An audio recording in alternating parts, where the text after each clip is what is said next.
Conventional GB cutter versus absorption pen. இன்றைக்கி வீடியோவில் இதான் நம்ம பார்க்க போகிறோம். ஃபஸ்ட்டு 1000 ருபீஸுக்கு எக்கனாமிக்கலாக ஜிபி கட்டர் ஒன்று வாங்கியிருந்தேன். இதோட ட்ராபேக்ஸ் பார்த்தீங்கன்னா எப்போ பார்த்தாலும் சார்ஜ் இருக்காது.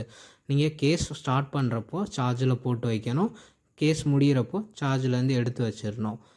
ஒரு கேஸ் மேலே உங்களால் பண்ண முடியாது. ஆஃப்டர் ஃபியூ மந்த்ஸ் அந்த சார்ஜ் கூட பேட்ரி நிற்கலை, எப்போ பார்த்தாலும் சார்ஜ் இருக்காது. நம்ம எடுத்து யூஸ் அண்ட் த்ரோ மாதிரி தூக்கி போடுற நிலைமைக்கு வந்துருச்சு. Next absorption pen. இது டிட்டாச்சபிள் பேட்ரி கொடுக்குறது வாங்க, அப்போ தான் பேட்ரி நம்ம போனாலும் புதுசு வாங்கிக்கலாம். இதில் 2 பேட்ரி 3 பேட்ரின்னு கிடைக்கிது. அது உங்கள் எக்கனாமி பொறுத்து நீங்கள் வாங்கிக்கலாம். ஃபஸ்ட்டு இதில் 4 மோடு இருக்குது, எக்ஸ்எஃப், எஃப்எஃப், மீடியம், இது மாதிரி.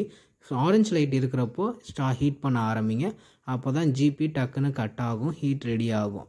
அப்புறம் இதோட ட்ராபேக்ஸ்னு பார்த்தீங்கன்னா ஜிபி ஒரு பீப் சவுண்டு ரொம்ப டாமினண்ட்டாக பண்ணுறப்போ இரிட்டேட்டிங்காக இருக்கும். ஒரு ஜிபி கட் பண்ணால் மினிமம் 7 to 10 செகண்ட்ஸ் ஆகும். எப்போ தான், பிகாஸ் அதோட ஹீட்டிங் கெப்பாசிட்டி 180 டிகிரி தான். இதே நீங்கள் பெரிய பிராண்ட்லாம் வாங்கினீங்கன்னா 300 டிகிரி வரை ஜிபி ஹீட் ஆகும். டக்குன்னு சிங்கிள் ஸ்ட்ரோக்கில் ஷேர் பண்ணலாம். இப்போ இந்த ஜிபி நான் கட் பண்ணுறேன்.